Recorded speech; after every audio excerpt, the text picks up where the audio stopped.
Hello students, welcome back to the Medha redefined. मैं विमलेश और आज मैं आप लोगों के लिए लेके आया हूं डायरेक्ट एंड इनवर्स प्रोपोर्शन की पहली एक्सरसाइज। इसकी फर्स्ट वीडियो पहले ही पढ़ चुकी है जिसमें हमने इस चैप्टर के कॉन्सेप्ट के बारे में समझा था और इसमें पहली एक्सरसाइज 11.1 हम लोग सॉल्व करने वाले हैं। तो चलिए स्टार्ट करते हैं। एक्सरसाइज 11.1 फर्स्ट क्वेश्चन है, देखिए फर्स्ट क्वेश्चन।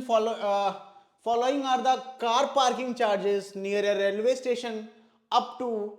ये कार पार्किंग चार्जेस हैं, कितने टाइम के लिए कितने चार्जेस हैं ये दिए हुए हैं। अब हमको चेक करना है, check if the parking charges are in direct proportion to the parking time. क्या ये जो चार्जेस हैं ये पार्किंग टाइम के डायरेक्ट प्रोपोर्शन में है कि नहीं। तो आइए पहले टेबल बना लेते हैं। टेबल हमने बनाना सीखा था, है ना। क्या करते हैं, सबसे पहले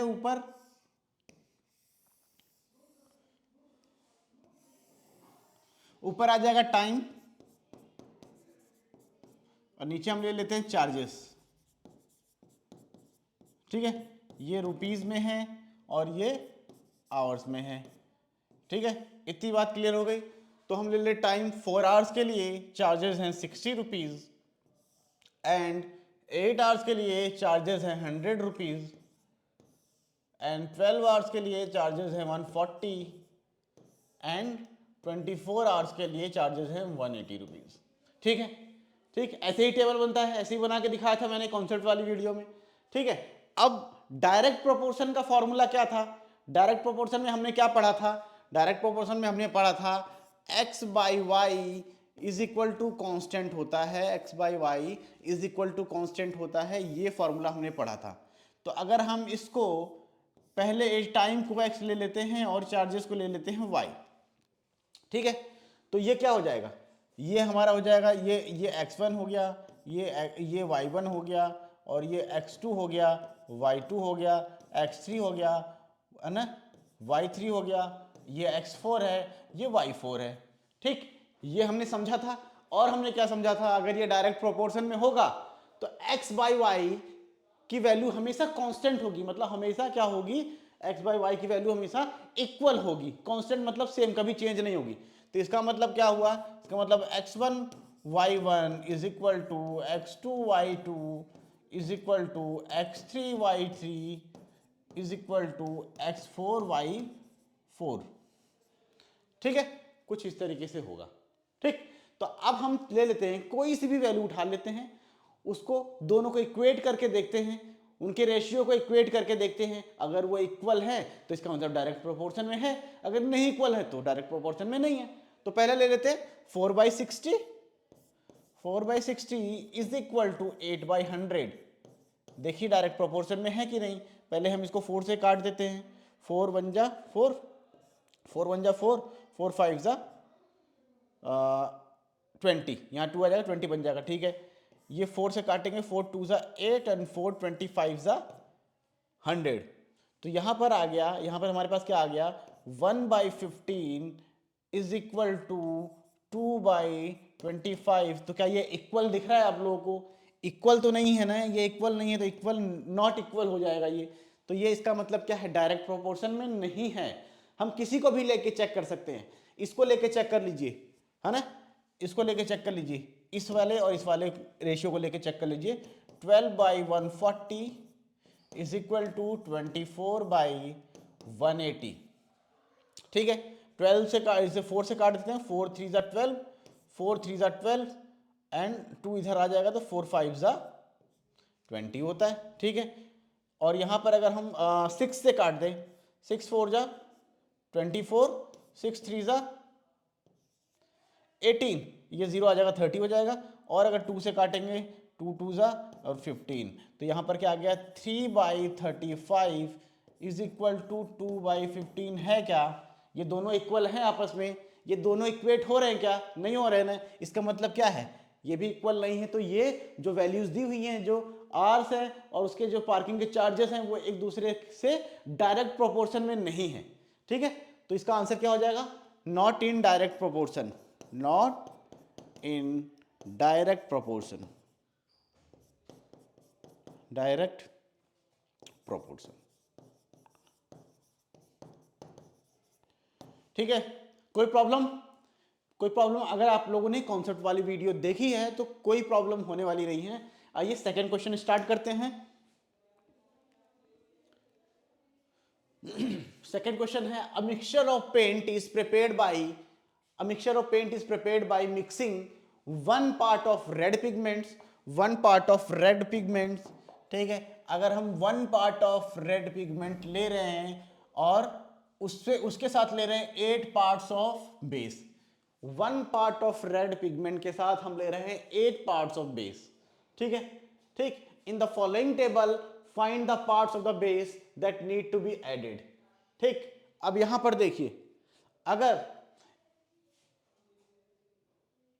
रेड पिगमेंट का एक पार्ट बेस के 8 पार्ट से मिक्स किया जाता है तो क्या बनता है? एक पेंट का मिक्सचर बनता है।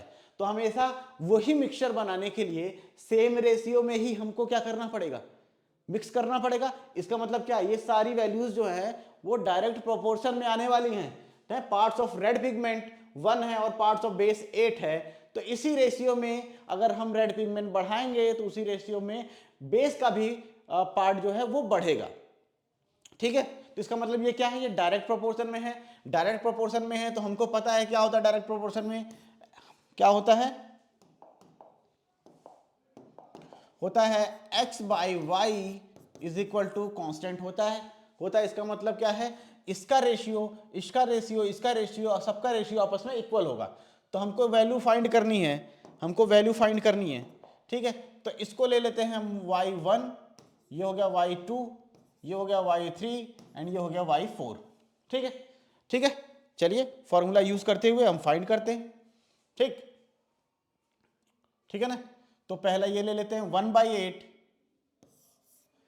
1/8 इज इक्वल टू होगा 4/y1, होगा ना, डायरेक्ट प्रोपोर्शन में होगा कि नहीं होगा? रेशियो को इक्वेट कर देंगे। अब यहां से 1/y1 इज इक्वल टू 4, इधर न्यूमरेटर में इधर जाएगा, है ना, यहाँ लेफ्ट हैंड साइड पे आएगा तो कहाँ चला जाएगा? डिनोमिनेटर में चला जाएगा। तो ये हो जाएगा 1/8 इंटू 4 हो जाएगा, ठीक है। और 1/32 इज इक्वल टू 1/y1, और y जब यहाँ पर y1 की वैल्यू निकालनी है हमको तो y1 ऊपर चला जाएगा न्यूमरेटर में, इसका रेसिप्रोकल करेंगे तो इसका भी रेसिप्रोकल करना पड़ेगा, दोनों का रेसिप्रोकल कर देंगे तो y1 इज इक्वल टू हो जाएगा 32। ये हो गया y1 की वैल्यू, हो गई, y1 की वैल्यू हो गई, ठीक है। अब किसका निकाल लेते हैं? यहाँ देख लेते हैं, इसको ले लेते हैं 4 इसका y1 कितना निकाला? 32, यहाँ 32 है तो इज इक्वल टू होगा 7/y2, ठीक है। तो 4/32 इंटू 7, ये इधर आएगा तो इज इक्वल टू 1/y2 हो जाएगा ना, हो जाएगा। इतना समझ में आ रहा है? तो ये देखिए 32 4 से कट जाएगा, है ना, 4 8 जा 32 होता है, तो 8 7 जा 56, 1/56 इज इक्वल टू 1/y2, दोनों का रेसिप्रोकल कर देंगे तो क्या हो जाएगा? y2 is equal to 56। y2 की वैल्यू निकल गई y2 की वैल्यू, ठीक है। y3 निकाल लेते हैं, y3 तो इससे इक्वेट कर देंगे 7 कितना आया था? 56 इज इक्वल टू 12/y3, यही है, 12 नीचे आ जाएगा ना, ठीक है। 7/56 into 12 is equal to 1/y3, ठीक। ये देखिए 7 से 56 कट रहा है, 7 8 जा 56 एंड 12 8 जा 96, 12 8 जा 96 होता है, ठीक है। तो 1/96 is equal to 1/y3 and फिर दोनों का रेसिप्रोकल कर देंगे, y3 इज इक्वल टू हो जाएगा 96, कितना हो जाएगा? 96, ठीक। ये हो गया y3। अब देखिए ये y4 निकाल लेते हैं, सेम ही तरीके से, सेम ही मेथड है। क्या हो जाएगा? 12 ये y3 क्या था? 96, यहाँ पर 96 पुट कर देते हैं, इज इक्वल टू हो जाएगा कितना? ये है 20/y4, 20/y4, 20 फिर नीचे आ जाएगा इसके, 12/96 into 20 is equal to 1/y4, ठीक है। अब देखिए कट रहा है, बिल्कुल कट रहा है। 12 8 जा 96, तो 20 इंटू 8 हो जाएगा 1/160 इज इक्वल टू 1/y4। दोनों का रेसिप्रोकल कर देंगे तो y4 इज इक्वल टू 160। ये आ गए सारी value, y1 y2 y3 y4 की वैल्यू आ गई। किस फॉर्मूले से? इस फॉर्मूले से। क्यों? क्योंकि ये है डायरेक्ट प्रोपोर्शन में। किसमें है? ये है डायरेक्ट प्रोपोर्शन में, इसीलिए हमने ये फॉर्मूला क्या किया? यूज किया। ठीक है, समझ में आ गया? आगे समझ में? ठीक है, जिस रेशियो में यहां पहले हमने रेड पिगमेंट को बेस के साथ मिक्स किया, उसी रेशियो में आगे भी मिक्स होगा। अगर सेम टाइप का आपको कलर चाहिए, है ना, सेम टाइप का अगर पेंट चाहिए तो ऐसे ही होगा। इसका मतलब ये डायरेक्ट प्रोपोर्शन में है। डायरेक्ट प्रोपोर्शन में है तो ये फॉर्मूला हमने यूज कर दिया। यहां पर देखिए, है ना, सारी y1 y2 y3 y4 की वैल्यू हमने कैलकुलेट कर ली। कोई समस्या? आगे बढ़े, चलिए आगे बढ़ते हैं। क्वेश्चन 3 है, देखिए क्या है इन क्वेश्चन टू। अब इफ जो अभी लास्ट हमने क्वेश्चन किया है उसमें पूछ रहे हैं, if one part of red pigment required 75 ml of base, how much red pigment should be mix with 1800 ml of base. तो ये क्या बोल रहे हैं कि एक पार्ट रेड पिगमेंट के लिए अगर 75 ml चाहिए क्या? बेस। ठीक है, ठीक है, तो 1800 ml बेस के लिए कितने पार्ट रेड पिगमेंट की जरूरत पड़ेगी? तो आइए पहले टेबल बना लेते हैं इसको और इजी करने के लिए। टेबल बना ले हम, ठीक है, ये बन गया हमारा टेबल। ठीक, यहां हो गया क्या? Red pigment.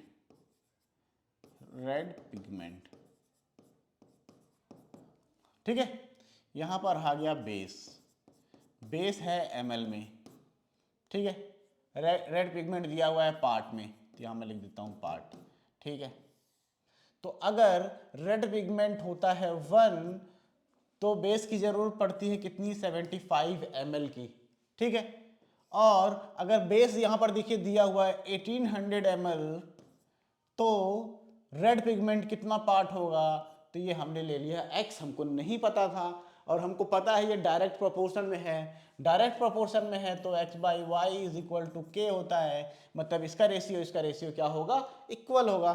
तो पुट कर दीजिए 1/75 इज इक्वल टू x/1800।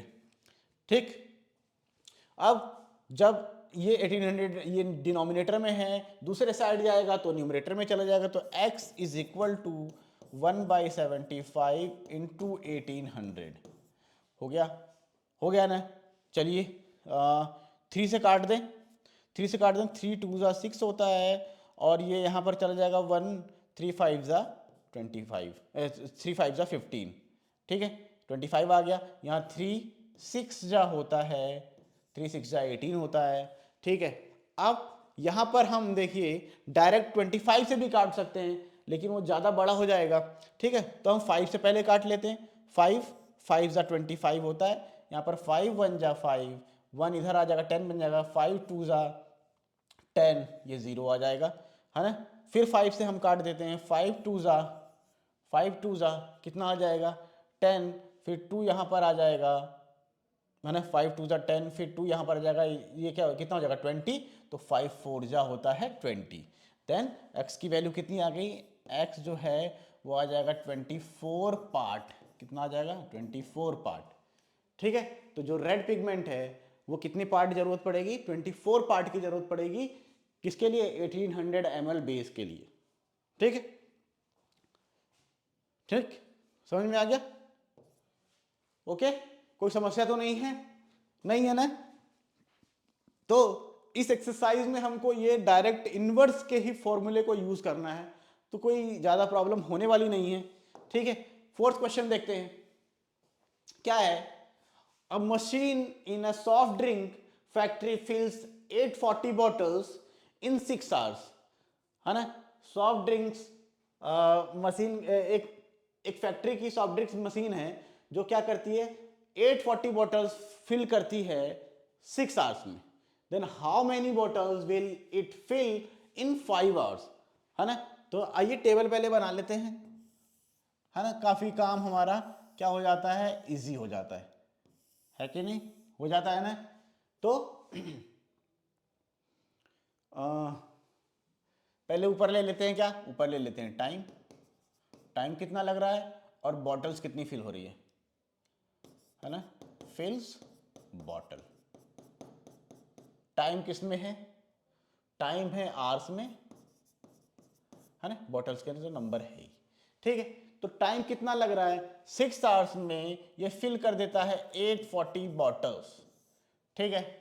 ठीक, तो 5 आवर्स में कितने बॉटल्स फिल करेगा उसको हमने ले लिया y, डायरेक्ट प्रोपोर्शन में है, ठीक है। डायरेक्ट प्रोपोर्शन मैंने क्या बताया था, जब एक वैल्यू बढ़ती है और उसके साथ साथ जब दूसरी वैल्यू भी बढ़ती है तो वो क्या है, डायरेक्ट प्रोपोर्शन में है। यहाँ देखो टाइम बढ़ेगा तो नंबर ऑफ बॉटल्स बढ़ेंगी, इसका मतलब क्या है, ये डायरेक्ट प्रोपोर्शन में है। तो हम इसको डायरेक्ट प्रोपोर्शन का फॉर्मूला पुट कर सकते हैं, क्या है, x by y is equal to constant होता है। तो इसका मतलब क्या हुआ, 6/840 is equal to 5/y, then 6/840, 5 इधर चला जाएगा डिनोमिनेटर में आ जाएगा, बचेगा यहाँ पर 1/y, है ना। और ये 6 से कट रहा है, देखिए 6 1 जा 6, 2 इधर आ जाएगा, 6 4 जा 24 होता है, यहाँ पर आ जाएगा 0, ठीक है।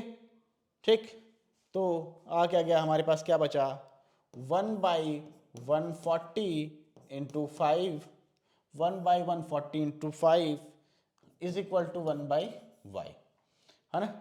तो इसको अगर हम मल्टीप्लाई कर देंगे तो क्या आ जाएगा, 70, 1/70 क्या आ जाएगा, 1/70 इज इक्वल टू 1/y। अब y की वैल्यू निकाल लिए हैं तो इसको ऊपर ले जाना पड़ेगा, रेसिप्रोकल लेना पड़ेगा, तो इसका भी करना पड़ेगा क्योंकि ये इसके इक्वल है, तो जो इसमें चेंज करेंगे वो भी इसमें करना पड़ेगा। तो y इज इक्वल टू हो जाएगा 70, और 70 क्या है, सॉरी एक जीरो और आएगा, सॉरी यहाँ पर हमने 14 इंटू 5 किया था, 14 इंटू 5 70 आया, एक जीरो और बचा तो एक जीरो और आ जाएगा, तो ये हो जाएगा 700। कितना हो जाएगा, 700। 700 क्या है, ये बॉटल्स है, क्या है, बॉटल्स हैं, 700 बॉटल्स फिल होंगी, ठीक है। समझ में आ गया, आ गया, कोई समस्या तो नहीं है ना, आ गया ना। आगे बढ़ते हैं क्वेश्चन नंबर 5 में, देखते हैं। A photograph of a bacteria enlarged 50,000 times attains a length of 5 centimeter as shown in the diagram, ठीक है। What is the actual length of the bacteria if the photograph is enlarged 20,000 times? Only what would be its enlarged length? Enlarged length. What would be its enlarged length? ठीक है, ठीक ठीक ठीक ठीक है। तो फोटोग्राफ में अगर बैक्टीरिया कितना है, 5 सेंटीमीटर दिख रहा है ना। A photograph of a bacteria enlarge 50,000 times attains A length of 5 centimetre. अगर किसी बैक्टीरिया के फोटो को हम एनलार्ज कर रहे हैं कितना, 50,000 टाइम्स, तो उसकी जो फोटो है वो कितनी कितनी दिख रही है, 5 सेंटीमीटर बड़ी दिख रही है, ठीक है, 5 सेंटीमीटर बड़ी दिख रही है। तो अगर हम उसकी फोटो को एनलार्ज कर रहे हैं 20,000 टाइम, तो उसकी फोटो कितनी बड़ी दिखेगी, यही हमको निकालना है। तो आइए देखते हैं, पहले टेबल बना लेते हैं, टेबल बना देते हैं ना, ठीक है। क्या है,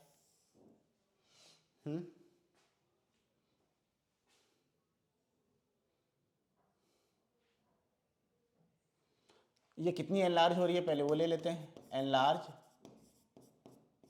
टाइम्स, एनलार्ज टाइम्स यहां पर है ना,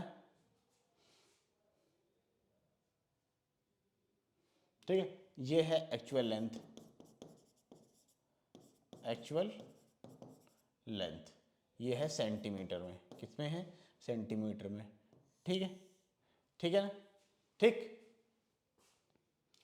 ठीक। तो अगर मैं एनलार्ज करता हूँ 50,000 टाइम, कितना 50,000 टाइम, तो उसको उसकी फोटो दिखती है 5 सेंटीमीटर की, कितनी दिखती है 5 सेंटीमीटर की। अगर मैं उसी बैक्टीरिया को एनलार्ज, उसी बैक्टीरिया की फोटो को एनलार्ज करूँ 20,000 टाइम्स, तो जो फोटो है उसकी, उसका साइज क्या होगा, उसकी लेंथ क्या होगी, है ना, ये आ गया। अब इसको हम इक्वेट कर देते हैं, क्यों, क्योंकि क्या है, ये डायरेक्ट प्रोपोर्शन में है, x by y is equal to है कांस्टेंट, पता है ना ये, ठीक है। तो ये हो जाएगा 50,000 sorry by 5 into 20,000 divide by y.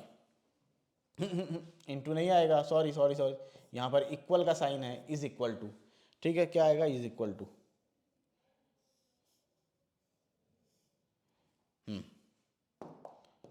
ठीक है। तो इसको इधर भेज देते हैं, भेज दें इसको इधर, ठीक है, ये इधर आ जाएगा। तो क्या हो जाएगा, ये यहाँ 50,000 ऊपर था, नीचे है 5 इंटू 20,000 आ जाएगा, जब वो दूसरी साइड शिफ्ट हो जाएगा तो 20,000 is equal to 1 by y बचा यहाँ पर, ठीक है, ये हुआ। अब इसको मैं काट सकता हूँ, यहाँ पर 4 0 है, यहाँ पर भी 4 0 है, 4 0 से 4 0 कट गया, और 5 से भी 5 क्या हुआ, कट गया, बचा क्या, सिर्फ और सिर्फ 2 बचा, देखिए, है ना। तो क्या हो गया यहाँ पर 1 बाई 2 इज इक्वल टू है 1 बाई वाई, और दोनों को रेसिप्रोकल लेंगे तो y इज इक्वल टू हो जाएगा 2, 2 क्या है, 2 सेंटीमीटर उसकी लेंथ हो जाएगी, एक्चुअल लेंथ फोटो की, ठीक है, क्या हो जाएगी 2 सेंटीमीटर, ठीक। कोई समस्या तो नहीं है, बताइए, यही निकालना था ना, और तो कुछ नहीं निकालना इसमें। A photograph of bacteria enlarged 50,000 times attain a length of 5 centimeter as shown in the diagram. What is the actual length of bacteria if the photograph is enlarged 20 times? What would be its enlarged length? तो इसमें एक और answer निकालना है, ठीक है। ये हमने एक्चुअल लेंथ नहीं निकाली, ये हमने एनलार्ज लेंथ निकाली है। क्या निकाली है, एनलार्ज लेंथ। क्या है ये, एनलार्ज लेंथ। ये जूम करने के बाद कितनी लेंथ थी, जब 50,000 जूम किया गया, 50,000 टाइम जूम किया गया तो 5 सेंटीमीटर की लेंथ थी। अब जब 20,000 टाइम जूम किया गया उसकी फोटो को, तो कितनी उसकी लेंथ थी 2 सेंटीमीटर, ठीक है। लेकिन वो उस बैक्टीरिया का एक्चुअल साइज क्या था, एक्चुअल साइज कैसे पता चलेगी, एक्चुअल साइज कैसे पता चलेगी, ये बताइए, एक्चुअल साइज कैसे पता चलेगी, जब एनलार्ज टाइम क्या हो जाएगा 1, एनलार्ज नहीं कर रहे, सिर्फ एक ही 1 टाइम ही एनलार्ज होगा, या 1 होगा सिर्फ, उसको एनलार्ज नहीं हो रहा है, तो वही क्या होगा उसका एक्चुअल, वही क्या हो जाएगा, वही उसका हो जाएगा एक्चुअल लेंथ, ठीक है। तो अगर मैं यहां पर ले लेता हूं एक बॉक्स और, है ना, एक बॉक्स में अलग से ले लेता हूं इस तरीके से, अगर मैं उसको एनलार्ज करूं सिर्फ 1 टाइम, सिर्फ 1 टाइम, कितना, सिर्फ 1 टाइम, क्योंकि उसकी एक्चुअल लेंथ बतानी है। तो यहां पर y1 कितना हो जाएगा, या y2 कितना हो जाएगा, y2 कितना हो जाएगा, ठीक है।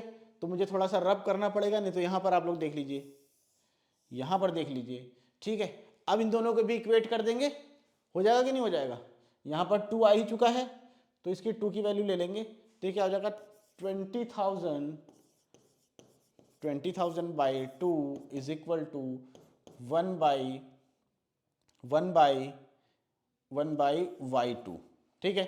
2 से 2 कट गया, बचा कितना, है ना, बच गया यहाँ पर 10,000 is equal to 1 by y2, y by 2 की वैल्यू निकालनी है हमको, y बाई 2 की वैल्यू निकालनी है ना, तो इसको रेसिप्रोकल लेना पड़ेगा, इसको रेसिप्रोकल लेंगे तो इसका भी रेसिप्रोकल करना पड़ेगा, ठीक है।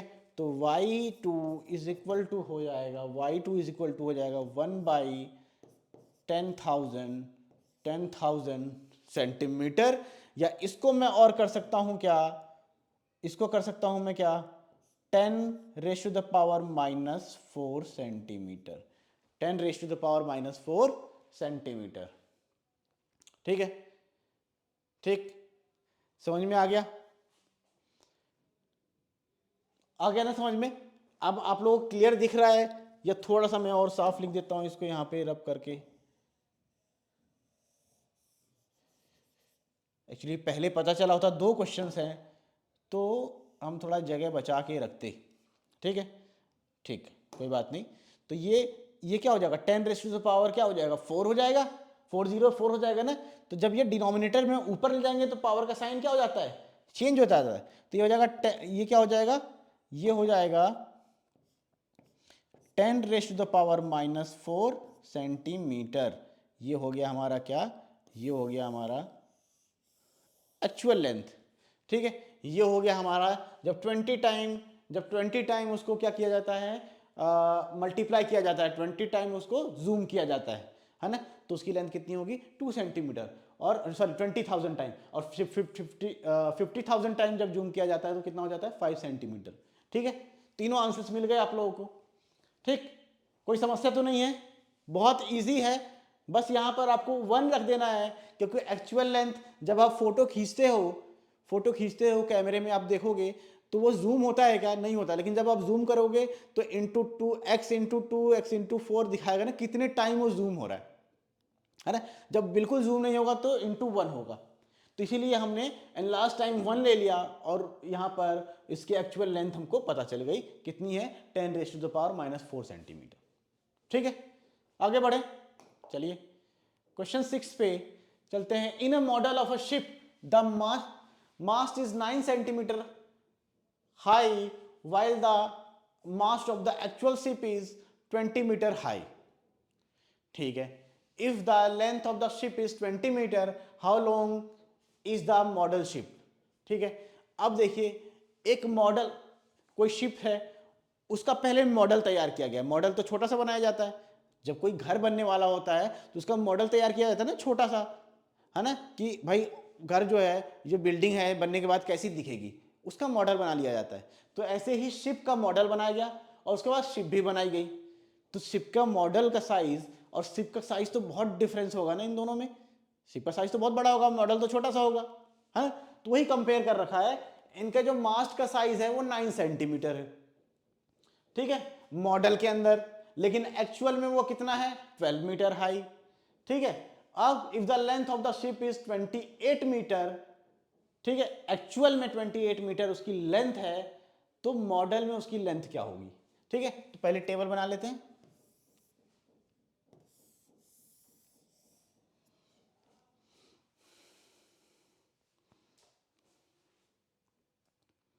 ठीक है, तो यहां ले लेते हैं लेंथ ऑफ मॉडल शिप, और यहां पर ले लेते हैं length of ship, actual ship जो है। ठीक है, और जो मॉडल है उसको लिया है सेंटीमीटर में, और जो एक्चुअल है शिप की लेंथ है उसको लिया है मीटर में। ठीक है, इतना समझ में आ गया। ठीक, जब 9 सेंटीमीटर होता है मॉडल की लेंथ, तो वो होता है 12 मीटर के इक्वल। 12 मीटर एक्चुअल, जब उसके मॉडल में 9 सेंटीमीटर उसकी लेंथ होती है तो एक्चुअल शिप की लेंथ होती है 12 मीटर। और जब मॉडल में जब एक्चुअल में 28 मीटर उसकी लेंथ है तो मॉडल में कितनी होगी वो हमको नहीं पता, तो वही हमने ले लिया x। तो ये क्या है, डायरेक्ट प्रोपोर्शन में है, तो x by y is equal to कितना हो जाएगा, k हो जाएगा।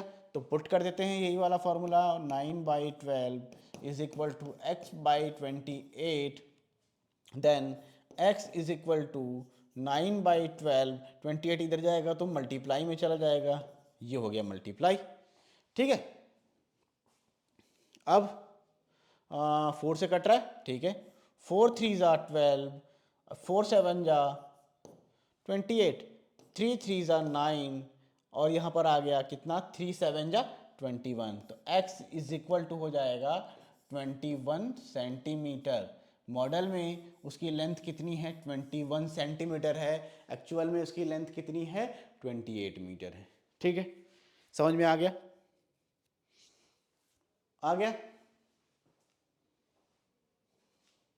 ठीक, कोई समस्या नहीं है ना, कोई समस्या तो नहीं है। ठीक है, इस तरीके से हमने उसको टेबल में अरेंज कर दिया और मॉडल की लेंथ हमने निकाल दी। ठीक, ओके, चलिए आगे बढ़ते हैं। क्वेश्चन नंबर 7 पे चलते हैं। क्या है? Suppose 2 kg of sugar contain 9 into 10 raise to the power 6 crystal. 2 kg sugar में कितने क्रिस्टल्स हैं? 9 into 10 raise to the power 6। ठीक है, how many sugar crystals are there in 5 kg of sugars and 1.5 kg of sugars. ठीक है, चलिए ठीक है, टेबल बना लेते हैं पहले।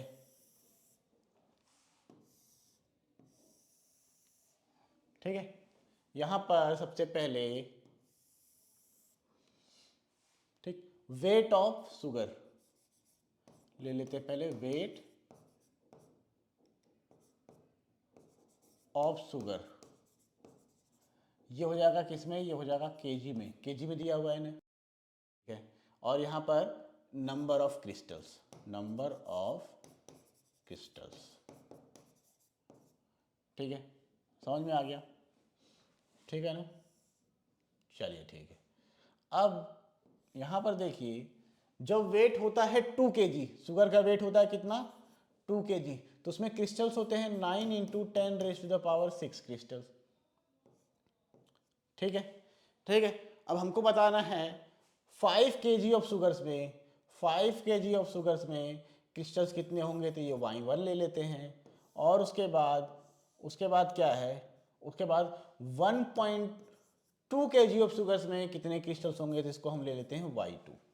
ठीक है, समझ में आ गया टेबल कैसे बना, है ना? ये पहला वाला है y1 5 kg में कितने क्रिस्टल्स होंगे, और y2 1.2 kg में कितने क्रिस्टल्स होंगे। ठीक है, तो डायरेक्ट प्रोपोर्शन में है तो फॉर्मूला भूलना नहीं है, बार बार मैं लिखवा रहा हूं इसीलिए कि आप लोग भूले ना। ठीक, तो इसका मतलब क्या हुआ? इन दोनों को मैं इक्वेट कर दूं।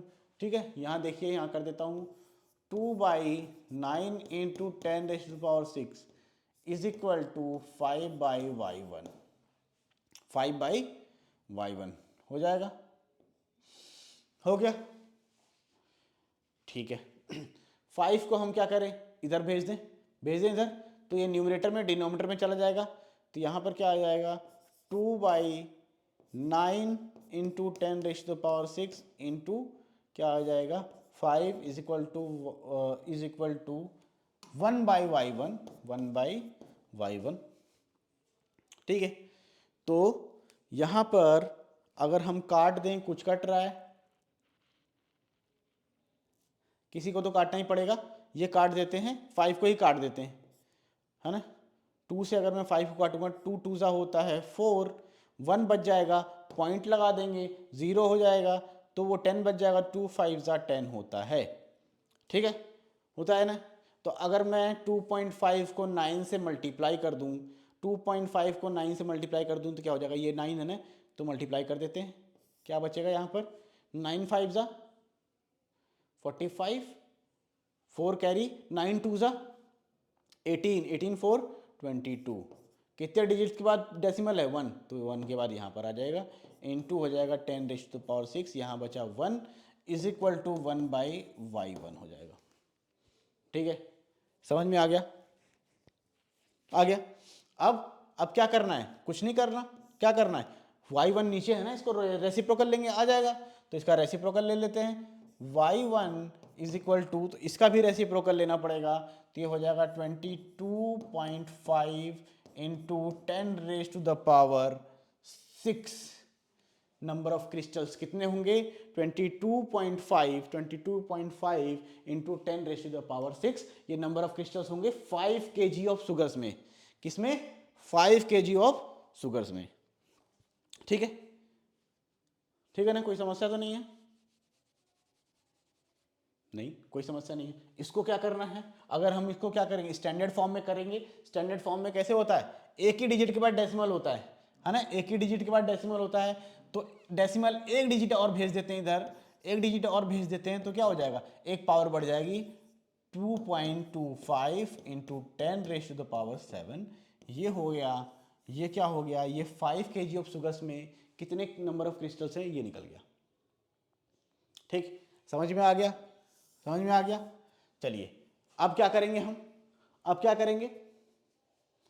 अब हम क्या करते हैं, अब इसको निकालना है हमको 1.2 kg में, तो इसको और इसको इक्वेट कर देते हैं।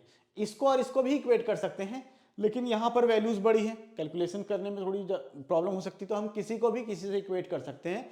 तो हम इसी को इससे इक्वेट कर देते हैं। देखिए क्या हो जाएगा, ये हमारा था, ये था पहला, और ये मैं कर रहा हूं दूसरा, ठीक है।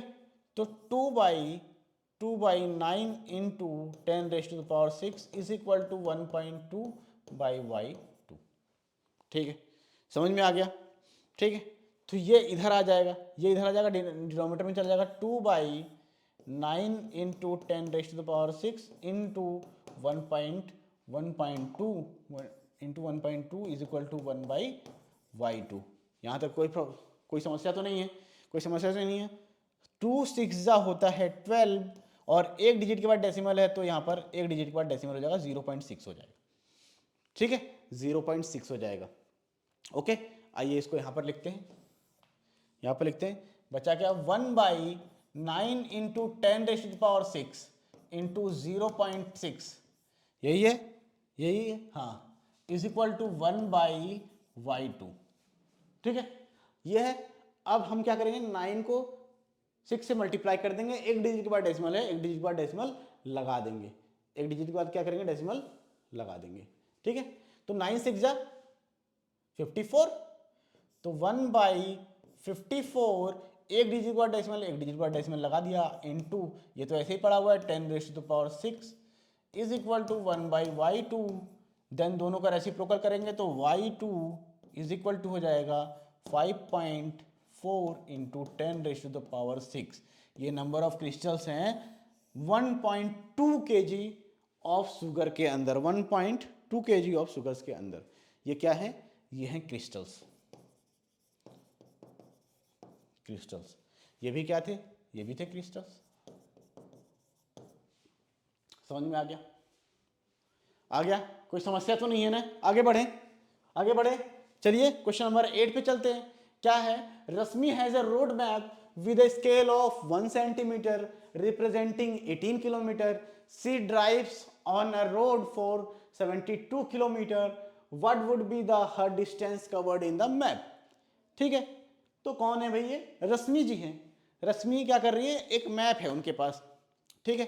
तो उस मैप पे जो रोड का साइज है ना, जो रोड का साइज है 1 सेंटीमीटर, अगर मैप पे वो रोड है, तो इसका मतलब एक्चुअल में उसकी लेंथ कितनी है, 18 किलोमीटर। एक्चुअल में उसकी लेंथ कितनी है, 18 किलोमीटर, ठीक है। तो अगर वो ड्राइव कर रही हैं और ड्राइव करते करते 72 किलोमीटर तक उन्होंने ड्राइव कर लिया, तो मतलब मैप में उसने कितना डिस्टेंस कवर कर लिया, ये हमको बताना है, ठीक है। चलिए, ठीक है,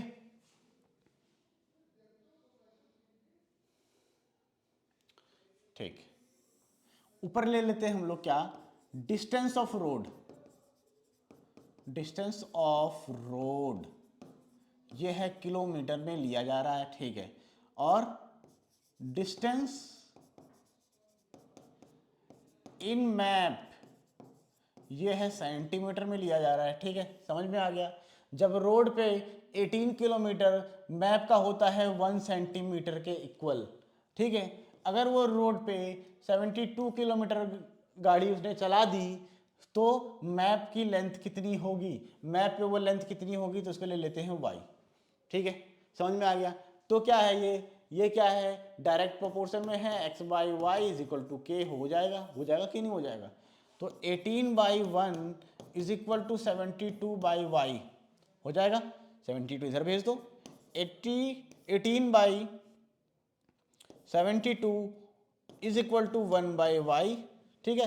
रेसिप्रोकल ले लेंगे दोनों का, तो यहाँ पर हो जाएगा y इज इक्वल टू 72/18, 72/18, ठीक है।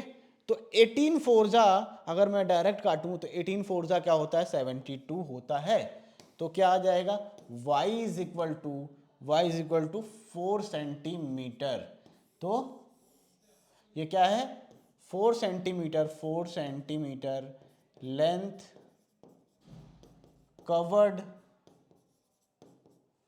Covered in map, in map. समझ में आ गया? आ गया?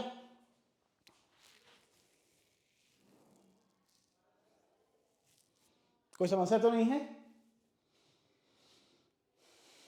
नहीं, कैलकुलेशन तो सब ओके है, कोई समस्या नहीं है। इसका आंसर है 4 सेंटीमीटर।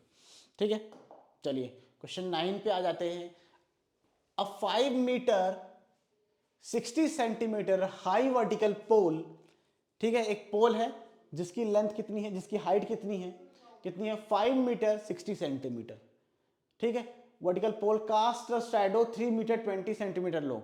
उसकी परछाई, उसकी शैडो जो है वो कास्ट हो रही है। परछाई की जो लेंथ, हाइट है वो कितनी है, या लेंथ है वो कितनी है, 3 मीटर 20 सेंटीमीटर लॉन्ग।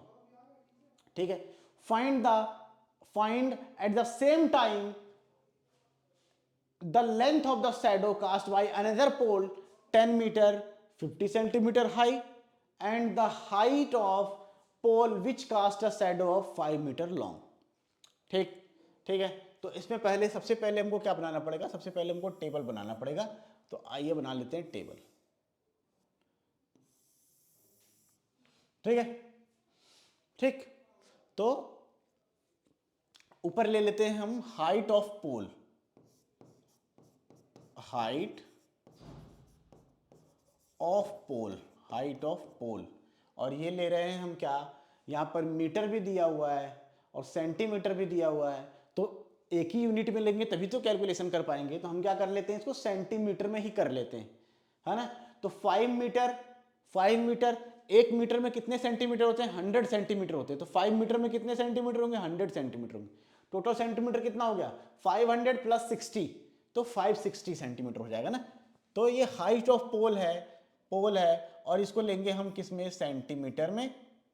ठीक है, और यहां ले लेते हैं लेंथ ऑफ, है ना,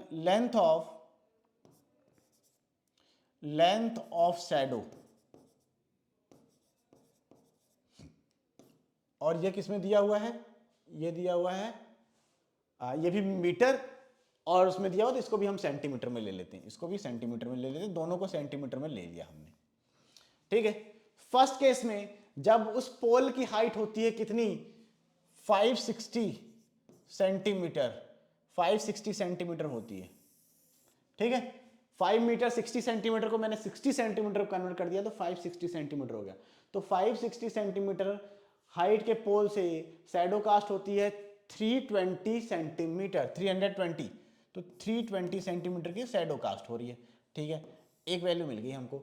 दूसरा क्या बोल रहा है, find at the same time the length of the shadow cast by another pole 10 metre 50 centimetre high. तो यहां पर जो शैडो दिया हुआ, देखो पहले में क्या दिया हुआ, the length of the shadow cast by another pole 10 metre. तो हमको क्या फाइंड करना है, हमको फाइंड करना है लेंथ ऑफ शैडो। ठीक है, उस शैडो की जिसकी पोल की लेंथ कितनी है, तो पोल की लेंथ दिया हुआ है यहां पर 10 मीटर हो जाएगा। कितना, 10 मीटर सेंटीमीटर में करेंगे तो कितना हो जाएगा, 1000, तो 1050 सेंटीमीटर पोल की लेंथ है। ठीक है, ठीक है, और इसमें जो इसकी शैडो की होगी वो हमको फाइंड करना है, उसको हमने y ले लिया। ठीक है, समझ में आ गया। अब दूसरे क्वेश्चन में क्या बोल रहा है, the height of pole which cast a shadow 5 metre. Shadow दिया हुआ है कितना, शैडो दिया हुआ है 5 मीटर, मतलब 500 सेंटीमीटर, और इसकी पोल की लेंथ फाइंड करनी है, तो हम उसको ले लेते हैं x। समझ में आ गया, आ गया समझ में, समझ में आ गया। ठीक है, समझ में आ गया। जब आपने ये काम अगर कर लिया, ये काम अगर आपने कर लिया, तो मतलब 50% क्वेश्चन आपने सॉल्व कर लिया। ठीक है, समझ में आ गया।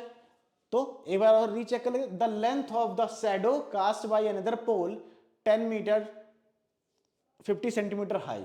तो एक में तो लेंथ ऑफ शैडो की फाइंड करनी है, एक में फाइंड करनी है हाइट ऑफ पोल। ठीक है, ओके, समझ में आ गया। ठीक है ना, चलिए अब ये क्या है, ये भी क्या है, डायरेक्ट प्रोपोर्शन में है, तो क्या होगा, x बाई, क्या होगा, x बाई, अब तो याद हो गया होगा आप लोगों को, x by y is equal to होता है k। ठीक है, तो पहले हम क्या है, लेंथ ऑफ शैडो कैलकुलेट कर लेते हैं तो क्या हो जाएगा, पहला question 560 divide by 320 is equal to 1050 by y. ठीक है, तो ये इधर आ जाएगा 560 by 320 into 1050 is equal to 1 by y. हो जाएगा कि नहीं हो जाएगा? हो जाएगा बिल्कुल। अब क्या करेंगे, काट देते हैं 0 0, ये हमने काट दिया। अब देखिए ये किससे कट रहा है, 8 से कट रहा है। 8 की टेबल में 32 भी आता है, 56 भी आता है। तो 8 4 जा 32, 8 7 जा 56। अब देखिए ये 7 से कट रहा है क्या, 7 से कट रहा है क्या? हाँ बिल्कुल कट जाएगा। 7 1 जा 7, 7 1 जा 7, 3 इधर आ जाएगा, ये 35 हो जाएगा। 7 5 जा 35 और ये 0 यहाँ पर आ जाएगा। तो बचा क्या हमारे पास, बचा क्या 1 बाई, ऊपर तो 1 बचा, 4 into 150 is equal to 1 by y. ये बचा ना, बचा कि नहीं बचा? अब क्या करेंगे, इसको मल्टीप्लाई कर देते हैं, है ना। 15 4 जा कितना होता है 60 और एक 0 है तो 600 हो जाएगा। 1 by 600 is equal to 1 by y. दोनों का रेसिप्रोकल लेंगे तो y इज इक्वल टू हो जाएगा 600, क्या हो जाएगा सेंटीमीटर, 600 सेंटीमीटर। ये हो गया क्या, फर्स्ट क्वेश्चन में जो शैडो की लेंथ है, किसकी लेंथ है, शैडो की लेंथ है, वो हमने फाइंड कर ली। ठीक है, ये सेंटीमीटर में है। मीटर में अगर इसको करना है तो क्या करोगे, 5 से क्या करोगे, 100 से क्या करोगे, इसको डिवाइड कर दोगे। 100 से डिवाइड कर दोगे तो क्या हो जाएगा, वो 6 हो जाएगा, 6 मीटर। क्या हो जाएगा 6 मीटर, ये मीटर में हो गया। अब बताइए, पहला समझ में आ गया, कोई समस्या तो नहीं है? समझ में आ गया? चलिए, आ गया तो बढ़िया है। अब आ जाते हैं सेकंड। हमको क्या करना है, हमको हाइट फाइंड करनी है पोल की, जो शैडो कास्ट करता है कितना, 500 सेंटीमीटर। ठीक है, 500 सेंटीमीटर। तो हम इसको भी इसी से इक्वेट कर लेते हैं, इसको भी इसी से इक्वेट कर लेते हैं। कर लें या इसी से कर लें? जैसा बताइए, इसी से कर लेते हैं। चलिए, जिससे इजी होगा उससे कर सकते हैं, इसी से कर लेते हैं। तो क्या हो जाएगा 1050, यहाँ पर स्टार्ट होता है, यहाँ पर स्टार्ट होता है क्या, यहाँ स्टार्ट होता है दूसरा आंसर, यहाँ पर स्टार्ट होता है दूसरा आंसर। ठीक है, तो हम इसको इससे इक्वेट कर लेते हैं। 1050 डिवाइड बाई वाई की वैल्यू क्या निकाली है हमने, 600 सेंटीमीटर। ठीक है, इज इक्वल टू, यहाँ पर तो x है और यहाँ आ जाएगा 500 आ जाएगा। ठीक है, तो x इज इक्वल टू हो जाएगा 1050, ये तो है ही, बाई 600, ये डिनोमिनेटर में इधर जाएगा तो मल्टीप्लाई हो जाएगा, इंटू 500 कर देते हैं। कर दिया, ठीक है, काट दे, ये कट गया इससे। ठीक है, अब देखिए अब किससे कट रहा है,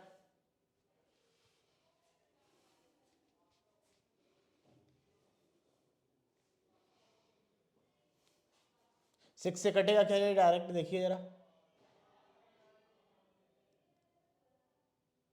हाँ 6 से कट जाएगा, ये डायरेक्ट 6 से कट जाएगा। देखिए 6 बन जा 6, यहाँ पर 6 बन जा 6। ठीक है, यहाँ 4 बचा, 4 इधर चला जाएगा, है ना। 6 7 जा 42 होता है, 6 7 जा 42। यहाँ पर क्या बचा, यहाँ पर ये 45 बन गया था ना, तो 42, 3 बचा, 3 इधर चला जाएगा, ये 30 हो जाएगा। 6 5 जा 30 होता है, तो ये आ जाएगा x is equal to 175 into 5। इसको मल्टीप्लाई अगर कर लें तो x इज इक्वल टू हो जाएगा कितना, 5 5 जा 25, 5 5 जा 25, 5 7 जा 35 प्लस 2 कैरी है 37 हो जाएगा, फिर 3 कैरी हो जाएगा, 5 1 जा 5 और 3 8, तो 875 सेंटीमीटर। ये हो गया क्या, ये हो गया पोल की लेंथ। मीटर में करना है तो 100 से डिवाइड कर देंगे, 100 से डिवाइड कर देंगे तो क्या हो जाएगा, 8 मीटर 75 सेंटीमीटर लेंथ हो जाएगी किसकी, पोल की। एक्स क्या लिया है हमने, पोल की लेंथ लिया है। ठीक है, एक बार देख लीजिए, आंसर सही होगा। ये क्या है, ये क्या है, length of shadow, length of shadow, और ये क्या है, ये है लेंथ ऑफ, ये हाइट ऑफ पोल हम बोल सकते हैं इसको, ये है हाइट ऑफ पोल। ठीक है, समझ में आ गया, आ गया, ठीक है, कोई समस्या तो नहीं है। आगे बढ़ें, लास्ट क्वेश्चन है, काफी लंबी वीडियो हो गई है, जल्दी से इसको निपटाते हैं। ठीक है, क्या दिया हुआ है, अ लोडेड ट्रक ट्रेवल्स 14 किलोमीटर इन 25 मिनट्स। एक ट्रक है जो 14 किलोमीटर चलता है 25 मिनट्स में। If the speed remains the same, how far can it travel in 5 hours, है ना, 5 आवर्स में कितना ट्रेवल कर सकता है। ठीक है, चलिए बना लेते हैं। ठीक है, तो ऊपर अगर हम ले लेते हैं डिस्टेंस, क्या ले लेते हैं, ऊपर अगर हम ले लेते हैं डिस्टेंस कितना कवर कर रहा है, और नीचे अगर हम ले लें कितना टाइम। ठीक है, टाइम यहां पर मिनट्स में दिया हुआ है तो हम मिनट में ही ले लेते हैं। टाइम हमको लेना है किसमें, मिनट में, डिस्टेंस हमको लेना है किलोमीटर में। ठीक है, ठीक है, इतना समझ में आ गया। डिस्टेंस कितना कवर किया, 14 किलोमीटर, कितने में, 25 मिनट्स में। तो डिस्टेंस कितना कवर करेगा, 5 आवर्स, 5 आवर्स है ना, 5 आवर्स, 5 आवर्स है, इसको मिनट में करेंगे इंटू 60 करना पड़ेगा। 5 6 30 होता है, 1 0 और 300 मिनट्स हो जाएगा। तो 300 मिनट्स में कितना डिस्टेंस कवर करेगा, उसको हमने ले लिया x। ठीक है, डायरेक्ट प्रोपोर्शन में है तो 14/25 इज इक्वल टू हो जाएगा x/300। ठीक है, then x is equal to 14/25, ये इधर जाएगा तो क्या हो जाएगा, मल्टीप्लाई में 300। ठीक है, समझ में आ गया। अब अगर मैं 5 से काट दूं इसको, 5 5 25 और 5 6 होता है 30। ठीक है, और ये वाला 0 आ जाएगा, और इसको भी 5 से काट दूं, 5 1 5 और 1 इधर जाएगा 10, 5 2 10, ये हो गया 12।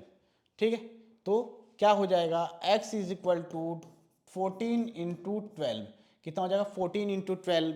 जब आप इसको मल्टीप्लाई करेंगे, जब आप इसको मल्टीप्लाई करेंगे तो क्या हो जाएगा, x is equal to 14 into 12, इसको मल्टीप्लाई करने पे आई थिंक आएगा 168 किलोमीटर, 168 किलोमीटर डिस्टेंस कवर कर लेगा 300 मिनट में, या तो 5 आवर्स में। ठीक है, ठीक, ओके। ये क्या, 14 इंटू 10 अगर करेंगे तो 140 हो जाएगा, और 14 इंटू 2 28 होता है 140 में, 140 में अगर 28 को हम प्लस कर दें तो क्या हो जाएगा, 168। ठीक है, कैलकुलेशन सही है, ठीक है ना। तो 168 किलोमीटर वो डिस्टेंस कवर करेगा लोडेड ट्रक कितने टाइम में, 300 मिनट या 5 आवर्स में। ठीक है, समझ में आ गया, आ गया। तो ये लास्ट क्वेश्चन इस एक्सरसाइज का था और ये हमने खत्म कर लिया। ठीक है, जितने भी क्वेश्चन थे बहुत समझते हुए किया है हम लोगों ने, तो उसको आराम से देखिए और अदर बुक के क्वेश्चंस को सॉल्व करने की कोशिश करिए, और साथ ही साथ चैनल को सब्सक्राइब करिए, बेल आइकन को दबाइए ताकि अगली वीडियो सबसे पहले आप तक पहुंचे। ठीक है, मिलता हूं अगली वीडियो में, तब तक के लिए बाय, थैंक यू।